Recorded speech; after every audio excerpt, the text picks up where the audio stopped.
Welcome to the Think Factory podcast. We got one question for you. What keeps you up at night?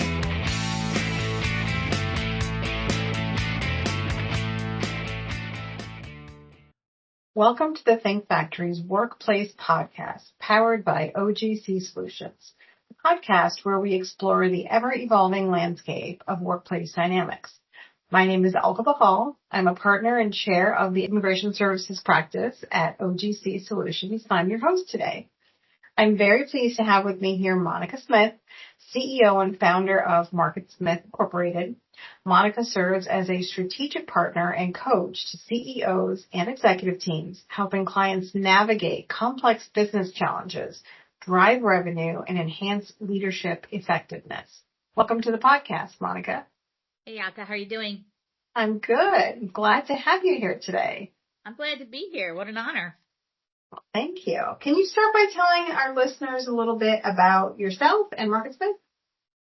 Sure. So I am a women-owned strategic marketing firm. I started 25 years ago in a room in my home, and today we're one of the largest strategic marketing agencies in the United States, and still proudly based here in New Jersey, but not doing it out of a bedroom in my home anymore. A little too big for that now. Yeah, you've certainly had an impressive trajectory. It's been around for you. Marketsmith's been around for 25 years, or you've been doing this for 25 years? No. I've actually I graduated in college in 1990. Started my career immediately, but I didn't start until 99. So I've been out of 25 years, just Marketsmith alone. Impressive, very impressive. And what is sort of the core of Marketsmith's mission and what it does for clients? So Marketsmith's focus has always, and no matter what the time, 25 years is a long time in marketing, because when you think about, I don't want to date myself, but, in some cases, Marketsmith was, in the early stages of email and CRM, and, direct to consumer, very, very, very early stages. So, we are very focused and have always been on helping brands, mainly products. I'm a manufacturer's marketer, so that's where I've kind of started. So that manufacturing, the ability to be able to understand the value of a product to a consumer and be able to reach that consumer in the most strategic way possible, which means fundamentally the ability to grow your business year over year, to understand what creates growth, but also to identify what creates risk and be able to predict whether a risk or reward is going to be inevitable based upon a action of an organization. So that could even, and that's not just marketing spend, that has to do with the change of a product, pricing, the entry of a competitor, and just the changing consumer dynamics. So it's been a significantly interesting ride, because most agencies focus on buying a certain type of media. And I started at the strategic level trying to help organizations understand how to use a direct consumer relationship. And so that's just the difference is that this one-to-one relationship versus this idea of just a manufacturer not having a good understanding of their consumer because they were on a retail shelf and they didn't have to. So again, I'm dating myself, but back in the day, manufacturers didn't have a real understanding at all of who was buying their product or why they were buying the product. They just knew that their product was being bought, and their focus was mainly the retailer that product was ending up on the shelves with. I find it fascinating. When I was a little girl, there used to be, green stamps and consumers, and the idea that a consumer would engage, like would try to save their money or save their green stamps, or, the idea that they saw something in a catalog, like a Sears catalog, that they really loved, always, even as a little girl, fascinated me. And so I'm still doing it today. Part of your blood. It is part of my blood. It really is. More so than, and I don't know why. I don't know why it's the craziest thing, but I have I grew up in a home with 6 brothers, so I don't have any sisters, and my little brother is very passionate about music, and he's now working 27 years for Sony Music. But we used to play, as kids, radio station. I would own the radio station, and he was the DJ, and he would pick the playlist, and I would write the commercials. Now we're talking about 5, 6, 7 years old, and it's so funny that here we are today. I'm still like, I just finished writing a TV spot, and he's working on the latest Bruce Springsteen release. So I mean, you know what I'm saying? It's just amazing. It's just the craziest thing. So I guess it is in our blood. Yeah, it seems that way. So that's incredible. What you were playing when you were 5 and 7 was really where you've ended up. And you say you're dating yourself, but things really have changed in the last 25 years. Maybe some of our listeners don't remember as well as we do, but, there was a time not that long ago when email didn't exist, when we didn't have this ready access to the vast expanse of data and consumer information that we do now. So I imagine this access to data is a boon for you. It's an incredible way to develop insight and strategy. Well, I think I'm going to say it a little differently. I think the reality of AI is so significant right now. I think that if you look at the speed in which marketing agencies and basic in general brands had to adjust, was about a cycle of every 5 years. Technology would take a significant leap forward. AI is moving things at a clip of somewhere within, a compounded rate of about 2 years now. So the speed in which things are happening, they can't teach it in school. And organizations don't have potentially the toolbox to organize themselves against it. So the speed in which you have to learn things or adapt, as an entrepreneur, and that's not just in terms of, me being an advertising agency and trying to sell media. That has to do with me being a business owner that has to understand employment law. That has to do with being a parent that is dealing with, how much of the accessibility to this type of information should be available to my 12-year-old, and how much should my 22-year-old should be sharing. So it is affecting in every aspect of our lives. You can't get onto a website today without deciding whether or not you want to share what level of, and how much of the cookies you want to.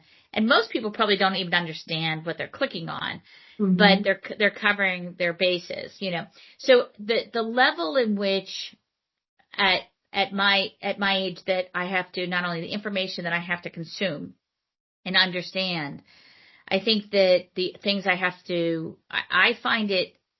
I was just having this conversation with somebody that another entrepreneur. I'm so grateful that I'm still interested in learning, because the level in which everybody has to consume information, either as a business owner or as an executive today, not just about your job, but just about everything else, how you engage with employees, and I'm sure you're dealing with this on a regular basis, is exceedingly high. So content, and the right content is important. So from my perspective, the way I'm looking at the business today is that I used to just be a strategic, in terms of executive focused on how do you create growth and significant growth in a global economy that you might not only just be in the U.S., but the global economy is real. Today, now I find myself not only being a strategic marketer helping with understanding how to grow in a global economy, but also how to coach leaders to be a leader in a global economy and in a global world.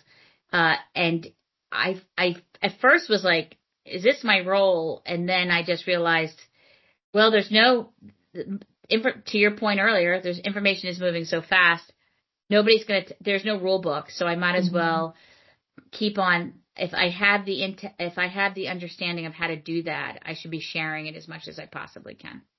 Absolutely. I agree with you. And things are changing at a very, very rapid pace.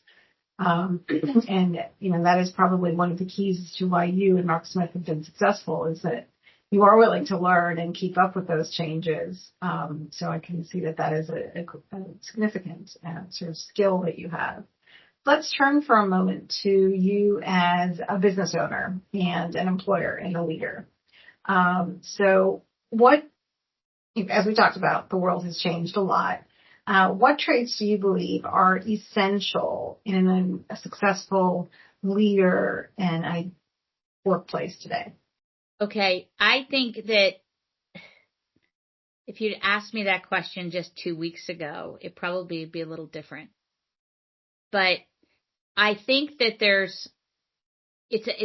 I'm going to say that I don't think it's the same for everybody. I don't. I think that you have to really know what your exit plan is.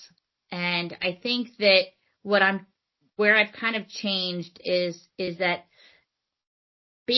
you have to understand why you want to be successful and what are you trying to get to first. And that is a very important thing to understand. So in my reality, for me, my exit plan is to be able to create a highly valuable company that is valuable, but still is doing very good things. So I am not willing to, throw, just to make sure that I'm driving revenue to the top line. I have my own business environment because culture is exceedingly important to me. Now, I think what we're seeing in the market, what we're seeing in just in day-to-day events right now, that might not be a primary for, X% of the United States. And so I think that to those individuals that it might be different, that you have to kind of say, look, maybe it's about survival of your family. And so if that's the case, then my recommendation is that be very aware of what your overall general executive group is saying is the culture and set, and be able to understand where you fit in that cultural dynamic. For me, it's a little different. I lead my group, I lead my agency, and for us, I believe doing great work is really important. So we have to be surrounded by people that really want to learn. Doing good is really a big thing for me. Like I'm living my bucket list in my 50s rather than waiting to do it in my 60s or 70s or 80s. So that's a little bit of a different, so part of that is from a parenting perspective. Sometimes I put myself first now. And so that, I think that if you had asked me a year or two ago or even 3, I would have felt that was maybe selfish and that I wouldn't have done that, but I've kind of changed. To those that feel that it really is about securing their future in their retirement, I think that you have to understand the marketplace, but where the marketplace is going to be in a few years from now, because I think the economic conditions are we're all going to have to go back to being like we were learning when we were in college. Like, I think it's a big university setting that we're all in. So I think that you also have to be exceedingly agile across the board to be under everybody is coming from and try to figure out a plan forward. Because I think the one thing I'm seeing is that politics in the workforce and is becoming culture in the workforce as well. And I don't know that it's a bad thing. I'm just saying it's a change where people used to not really necessarily talk about it. I think that how things are moving so fast in the economy, taxes, tariffs, this is every day. Like, I started off my day this week really listening to 7 different countries talking about tariffs. To be quite honest with you, I can't think back in my career of ever having to sit in a call first thing on a week in the beginning of the week and listening to, different countries talking about the impact of tariffs and knowing that all of those countries are engaging with the U.S. and knowing that all of those are products and services that my clients are buying or manufacturing in certain places. It's an effect of that.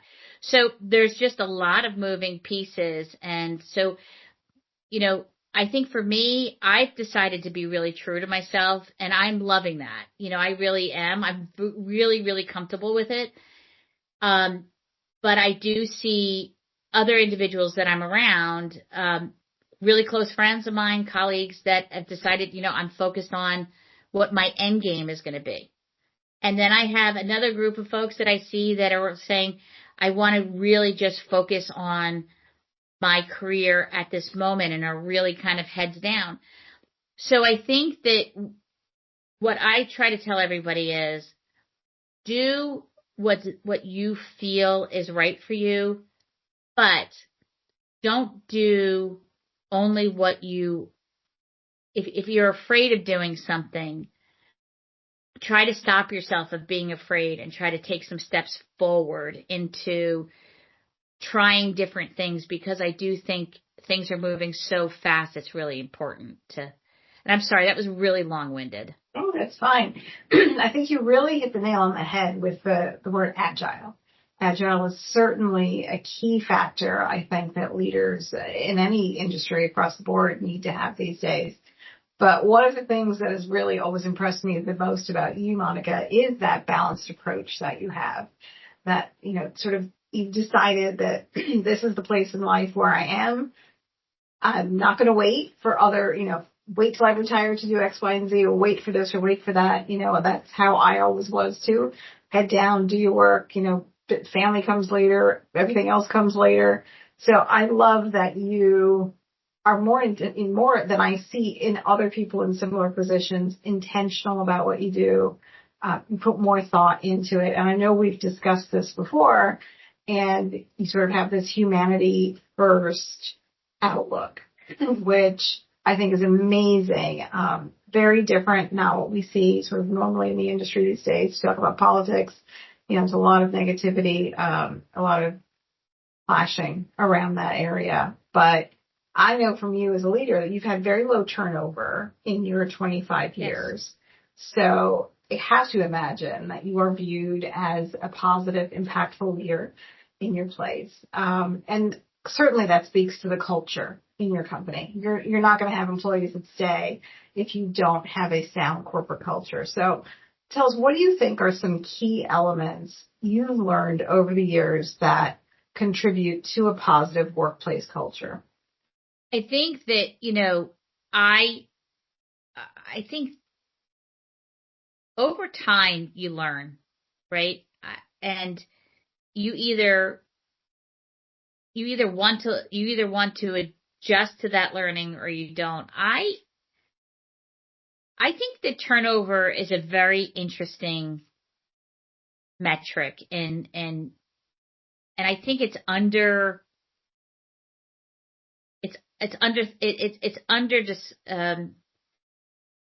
I don't think that folks are doing enough of the auditing around it, because I do think it's very telling. I don't want to say, in general, my business has very low turnover for an agency environment. But I don't know if I look back, honestly, through that times, I'm sure that there were times where there was exceedingly high turnover, and it's exceedingly high to the numbers that we have today. And I think that part of that is that I believe that you have to look at individual. I think that when I have learned that onboarding a individual is really important, onboarding them very, very well. And that means the ability to be able not just to put them, they fill out paperwork and they sit in their cube and they start I think it has to do with the acclimation to the organization through a lot of time with people where it feels like, are they really doing anything? But they're really sitting and absorbing. I think absorbing makes a lot of sense, but also the ability to get to know them and have them be able to find a group of people that will help them have somebody to talk to during the day. So I think that whether they're at work or at home, finding your people is a really big thing. And I think finding your people is going to be a theme you'll see in engagements and in relationships moving forward, is knowing that individuals that are alone typically aren't thriving. It's just like, so you need to be able to figure out how to engage people with people that they feel are either like-minded or similar, or they have a care for. But I also think that training is really important, and then advancement. So I think that making sure that people are acclimated, making sure people are trained, and making sure people have advancement. But I think the overarching, what I know to be true, is that the key is communication. You need to touch base. You need to be touching base with every person that reports into you 2 to 3 times a week, period. End of story. Even if it's for 5 minutes or 15 minutes, you have to be engaging with them. How is your week going? How is everything at home? How are you doing? Tell me what you're thinking. And I'm working on something that I would like your opinion on. Can you give it to me? And even if it's, and being able to, even if you really don't need necessarily their opinion, you're pretty set on what you want, being able to ask them their opinion demonstrates that you have faith in them, demonstrates that you are looking to expand their thinking. And then, and I think that part of that part is tell me what you're thinking, tell me how you're doing, is the ability to help them develop how to find that way to communicate. Because so much of our stuff is done through email and texting. And I think that there is this level of engagement that you have to look somebody in the eyes, gooey eyes, I call it, gooey eyes, look them right in the eyes and be able to say, look, what you just, are you okay? I see that you're not smiling. I just want to make sure you're okay. Are you good? And making sure that they are, or they're engaged, or that they're learning. So those are the things that I think are important, but it's not just for me to do it. I have an expectation that everybody in our company is doing it. So we have very scheduled ways of engaging. And so we have different layers of groups that bring people together on an exceedingly regular basis for connectivity. Very interesting. So you have essentially woven that concept of engagement in the company culture and how you do business, how you interact with people, and how you expect them to interact with each other. Right. And think about this. I don't know. Should we share how we met? Sure. I was on a panel And on that panel, I wasn't sure 100% everybody was engaging, and it was at the end of the day. And I was just like, listen, I think the way that things should work is we should all say hello to each other and give each other. And you had a great smile. You were smiling at me. I said, okay, let's walk out. Let's just start talking, right? I came off the panel and we engaged. We had we did two different, vastly different things. Right. And there was 100 people, maybe more. And you and I found each other, and then we just started like, let's talk, and started to engage. I think that that's, we looked each other in the eyes. We smiled at each other. We said, hey, this is we don't know where this is all going to go. I asked that of everybody within the company to just continue to communicate with each other. And we do it through Teams. We have a community chat. We wish each other happy birthday. We share somebody's gotten a house, or somebody just ran a marathon. Somebody just had a baby. Somebody just got a new dog. And we cheer each other on that side of things. And we also share the work that people are doing. And then we ask people to give their opinions about that work. And so that they know that it's not just all rah-rah. Like, it's asking them sometimes hard questions, sometimes asking them, they have to kind of admit, I don't really understand why we're doing this or what that value is. They have to show some level of, that maybe that they could be not fully informed, right? So there could be and we're saying, don't be intimidated. Don't have fear. It's natural if you have fear, but try to push through it. Push through it, because then when you're doing that, you see that people are asking questions. What makes a really great company that does really great work in any field, in my mind, is the quality of the questions that are asked by the number of people that are in the conversation. So the more people you have engaged, asking more questions and really getting great quality answers, and the level of transparency of those questions are part of the way you create. Everybody gets to talk. And I feel the same way about my kids at the dinner table. Yeah, I can see that. We have a 22-year-old and a 12-year-old. Yeah, well, that's the high and the low. But we've got, I've got a group of teenagers. I have 5 kids. I don't recommend it. But I don't know if people are doing that anymore. I don't know, Monica. It might just be you. So everybody needs their turn to speak at the dinner table. But otherwise it's chaos. Agreed. And so, right. And so not only speaking, but active listening. Like, how many people are they're just looking down or they're not paying attention. And I think that active listening is as great a skill as the ability to answer and ask questions and be engaged. So I like communication. It's obviously a thing, it was a big thing when I was growing up.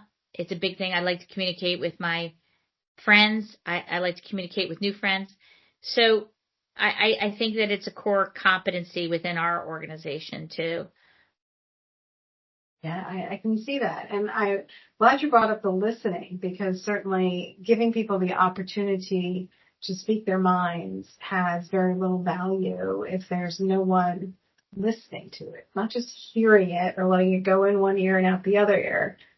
This is the topic that I've been bringing up recently in my blog postings about how we really culturally seem to have lost the active listening ability, skill, and I feel like it's been really lacking. But that sounds like something that's core to your values in the company, which is probably one of the ingredients to your success. So I would imagine part of that is also hiring the right people, right? Talent acquisition and retention. As an immigration attorney on the employment side, I hear all the time from people how they are finding it so difficult to find qualified talent. Tell me a little bit from your perspective, your experience over the years. What are some key factors driving talent acquisition and retention in today's market, which is very different than 20 years ago, right?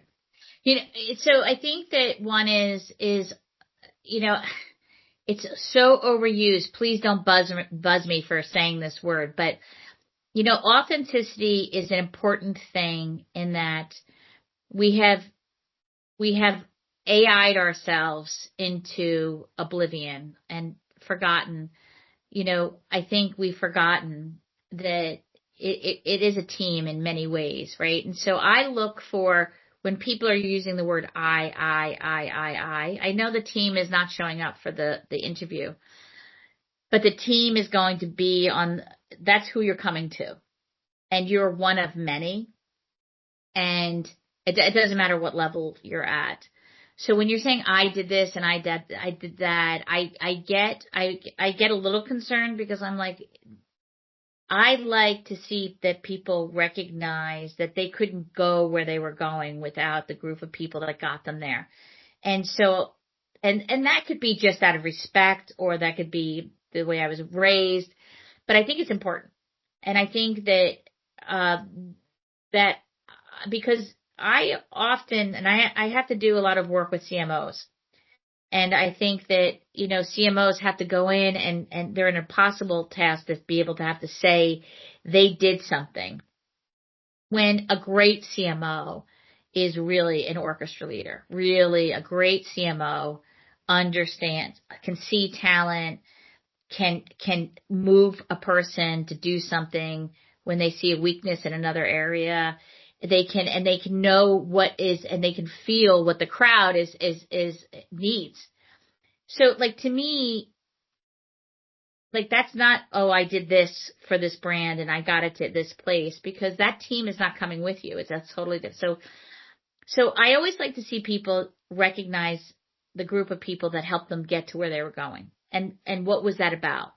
The second is, I like to understand what people are, how they're creating their educational process as they go on. How are they chasing the, that learning for themselves? Mm-hmm. Like, how are they doing that? And what are they doing for their own research? I worry when I see, these resumes where you can't really tell the story well, mm-hmm. and you're kind of sitting there saying, like, when people can't say, it didn't go as well as I wanted it to. Where it's always like, there's a real strong story, but the story just doesn't feel like it's connecting. Like, I always like to say, okay, well, what was the best business you worked for? And what was the business that just didn't, like, I don't try to say negative. Like, I just mm-hmm. try to say, what was it that you didn't gravitate to, and why? So I try to understand those things. Once I see that person is connecting, I want to know a little bit about how they engage with their personal life. And it's like, because I want to understand how much of themselves have they been taught to bring to the office. Like, I want to understand how comfortable they are sharing, so that we can, talk about certain things that I think are, just not just generic, but important to them, because I mm-hmm. think that when you want to be able to see that. The one thing, once we get past that and I understand how they learn and whether or not they've been really truthful about their journey, whether they can be truthful about it, I should say. The other piece I like to do is, I like to bring in then for them to have interviews with more than one person at a time from our team. Not a panel, but a discussion. Because I want to see how well they do one-on-one with a person, and how do they do talking in a group. So I find that to be really important. And then I also like to understand how far ahead in their future are they able to talk to. Are they talking to just where they are in the moment, or do they have plans for their future? Whatever that is, like, they want to be the greatest hiker in the world, or whether they want to be an executive vice president of something. I want to understand that they have a vision, or they don't, which they don't necessarily have to have a vision in order to work for us. But I think I want to understand, do they have a long game, or do they have a shorter game? And I think that I kind of put, depending upon what I'm looking for, on the shorter game side of things, we're not a transactional business. So for me, I have to put a little less weight on that, where I have kind of our business is built on soul, and our business is built on grit, and our business is built on, like, sometimes we have marketing campaigns. Sorry about that. We have marketing campaigns that are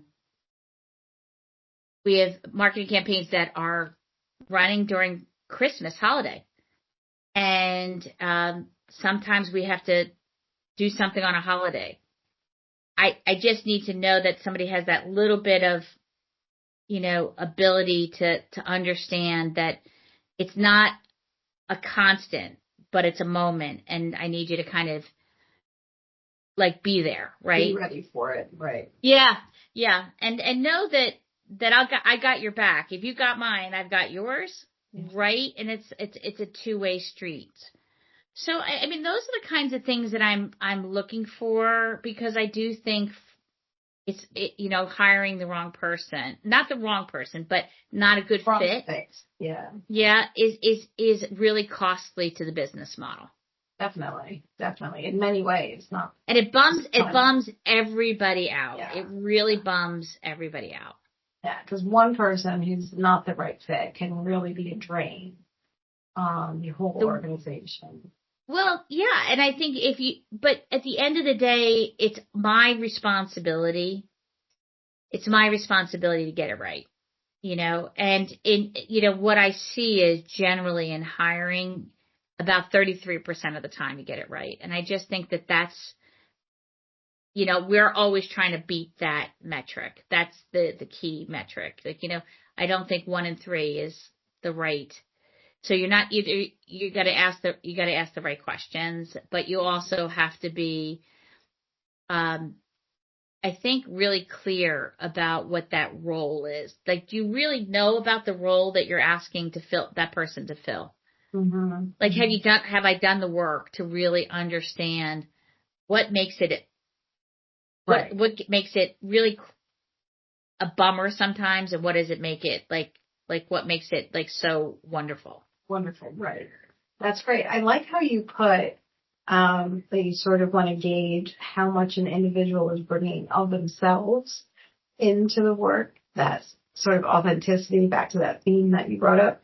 I find that really interesting. When I think about my own career journey, I remember as a young lawyer not bringing anything of myself, my personal life. You didn't bring those things to work. And now I'm finding in my 50s that it's all about personal stuff. It's all about relationships, about who you are, that really influences how you work and how you think and, what you do. And so I feel much more myself now as a lawyer than I did when I was younger. And I also hear a lot of a disconnect between the idea of sort of being on call if it's necessary on a weekend. I hear a lot from the younger generations, that they want their work-life balance. They want to be able to set a hard line, and we're not going to work past this date or time. And you and I know that's just not how life works all the time. So right. To kind of screen for that and discuss that at the inception is the right way to do it. It's a great idea. I'm going to start incorporating it into our process. So I remember we talked a little bit about COVID, and when it hit, that you were pretty quick to be able to pivot and move remotely. Tell me what that was like and how that has affected your business now. We're hearing this big push now, people to come back to work. On one side, and the other side, workers don't want to come back to work. They still want to work from home. So, are you still doing the hybrid flex? What sort of policies do you put into place? Because you do have a very collaborative environment. I'm imagining there's some need for an in-person sort of connection to keep that alive and healthy, right? Yeah. So I think that from my perspective, I grew up in one of my first jobs in high school and then into college was working at a geriatric facility. Now they call them retirement homes.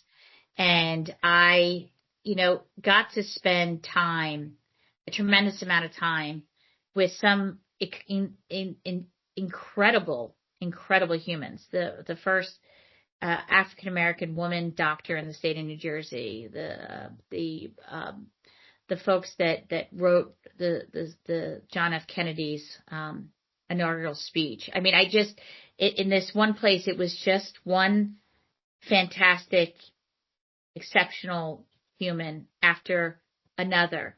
And, I've always been a person that felt like it was important to learn history as an avid reader and not repeating it, right? So what's interesting is prior to COVID, I don't know if everybody remembers here in New Jersey, but there was a significant snowstorm the year prior to COVID starting. Significant. And it was supposed to be this big ice storm. Everybody was at the office. It was a very, weird, quick storm. And then everybody at like 2 or 3 o'clock in the afternoon started leaving all of their offices because they didn't want to get stuck in the snow. Well, what happened is the weather was so bad. I don't know if you remember this or not. And then everybody got stuck. I remember. It didn't matter which county. Everybody was stuck. Everybody was having these, they were sliding off the road. It was just, and so the entire state of New Jersey in many ways shut down between 2 o'clock in the afternoon to 5 o'clock in almost every industry. Mm-hmm. Kids couldn't get picked up from school. I mean, it was chaos. And so I was sitting there and I had not left, but half of my workforce did, and they weren't able to get on calls. They were just like, so I just said, well, that can't happen again. And so we decided to use a collaborative technology through Microsoft, obviously Teams at the time, which wasn't and then we started to use that to organize all of our documentation as well. Mm-hmm. So how we were engaging, how we were organizing documents, or securing documents became the space before COVID actually happened. Then as, just a consumer, it's just like I started to see in November, prior to COVID, I said, what's with all these cruise ships getting stuck? And nobody was really thinking about it. I was just like, and then when people were going into the office and they said, oh, we're going on a cruise. And I'm just like, you're not coming back for a week or 2 weeks. And they're like, you can't do that. I'm like, what do I? And I'm just like, just work from home. And they were like, okay. I was just like, why? I said, because there is this virus that's going around thinking it was like some sort of nerve virus. And so that started to happen and that worked out. And I was like, oh, well, that's interesting. And then come, January, February, everybody had to shut down and we were up and running the next day. And it was really because of that snowstorm, but it only had to happen to me once. Right. And so that's kind of like when I've learned through history is like, I don't think I need to see things be terrible more than once. It's just part of my, like, I've seen like, oh, you lived it. If you tell me about it, I don't need to live it for myself. I believe you. I'm happy to learn those lessons, right? I have learned from other people exceedingly well. So that helped set up where we were going. And so when I was going into the COVID environment, I realized that at first I wasn't like, I had to get my sea legs around it. But I realized when I could start to engage with people very differently than how I had been. And I realized I could see more of my company with greater frequency this way than I was, where people were coming into my office and I was having meetings and then the next group would come in. My ability to say, oh, you're engaging with me. Wait a minute. I don't know if that's right. Let me call so-and-so in. And they could pop in and pop out. They could bring a document in, pop. There was a flex that we were able to get to. And then I also realized that people started to feel either stressed out about their home life or happier about their home life. And then I took a moment to say, people have to find how they want to interact. And there's going to be a shakeout on that level. Yeah. And in our group, they were good in a setting of a flex setting that you were just talking about. They liked being at home, They liked being in the office, and they just wanted, the one thing they wanted was to be able to get their kids off the bus. It seems like this, it doesn't matter, guy, gal, you want to get your kid off the bus. There's something about it. And I was just like, well, listen, I get that. Mm-hmm. You know, and then they want to say, I wanted to have dinner. And I think getting your kid off the bus and getting yourself off dinner, if those are the realities and you want to do that more times than you don't, I just think that there's something very civilized about that alcohol. I just find it very civilized. I find it to be, it's not the same as a game or a play or a doctor's appointment. I think that those are all kinds, this idea that your kid gets off the bus or you get to sit around the table is seems to me like a really core fundamental right that makes people feel good.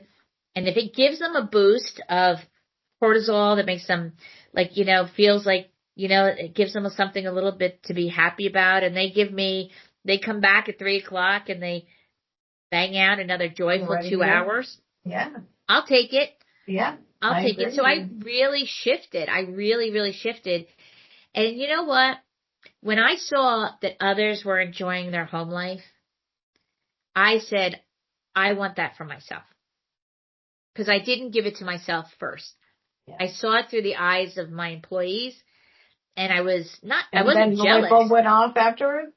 I wasn't jealous. I was curious. Then I was suspect, maybe a little jealous, and then I became envious. And I said, you know what? I don't need to be envious. I can do the same. And then I realized what a journey when I realized that, oh, wait a minute, I'm not supposed to have all of the answers. I'm supposed to be aware enough that I don't have them, but there's answers to be found in every little nook and cranny places.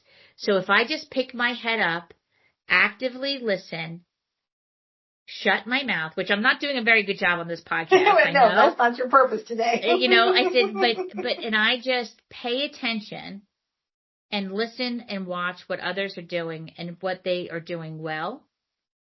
It's kind of like going back in history, right? And seeing what people have taught me that they've already done. How did that first women African American doctor become a doctor? How did she do that? Mm-hmm. What barriers? What did she do? What resilience how did she pick herself up when she had nobody to talk to? And I just said, that's what I'm going to use. And so I just kind of applied how I saw other people engaging in their house. And I said, you know what? I didn't learn that because when I was starting my company and I had the kids, I was running and gunning. Mm-hmm. So through COVID, I was able to see how other people engage. And I said, I'm going to do that for myself. So for today, the way we do it is we have an office space, not the size that we once did. We had 20,000 square feet. Now we have like 7,500. People come and they go as we have days where it's mandated. We have, 1 month, 1 day out of the month, everybody gets together and we're all together for a morning and then we have a meal together or do an activity together. And we engage that way, and then people go home, or they stay together, or they all go out to eat together, like little mini groups. And it just kind of says, I don't have the answer on how people should engage. I don't know what it is. I just know that it's a real bummer. I know for people when you have a big rent and people aren't in there. I do know that bums executives out, and it is a real thing. So I try to say, okay, well, but that's not the employee's problem, right? Yeah, definitely not. And I'm with you in the same way that, you know, I think we learned how to work differently and how to have a different home life during COVID. You know, and so that idea of being able to pick up your kids, I don't necessarily pick up my kids, but I do connect, even if I'm at home or I'm at the office, I connect with them when they get home from school. You know, whether it's to check the assignments for homework or what it may be. And the whole idea of having dinner with the family has become very important to me. And I will make sure that my schedule revolves around that, even if I have to get back And on there's the nothing to computer feel to do guilty about something. that. There's nothing to feel guilty about it because kids grow up fast. It goes fast. It really does. And I think that there's nothing better than a hug from your kid. Agreed. When they get off the bus. And I don't think there's anything better than, a dog that's grateful to be able to be walked when they need to go for a walk. Yeah, absolutely. And as you said, it is energizing. It sort of, revitalizes you, it grounds you again, and you can, kind of get back to it with a fresh mind. And, the ability to just kind of walk up the stairs or walk around the corner and sit down and pick up your work I think it's a wonderful thing. Although I'm in the office today. Well, Monica, thank you so much for being with me today. So I have one more question, our last question, which I did not prepare you for. Okay. On purpose. Okay. Which we ask to all of our podcast guests, which is, what keeps you up at night? Well, I hyper focus on not trying to be kept up at night. But I think what keeps me up at night are the things that sometimes things that I regret and not doing the work I need to do to heal myself of a decision I've made or something that's happened.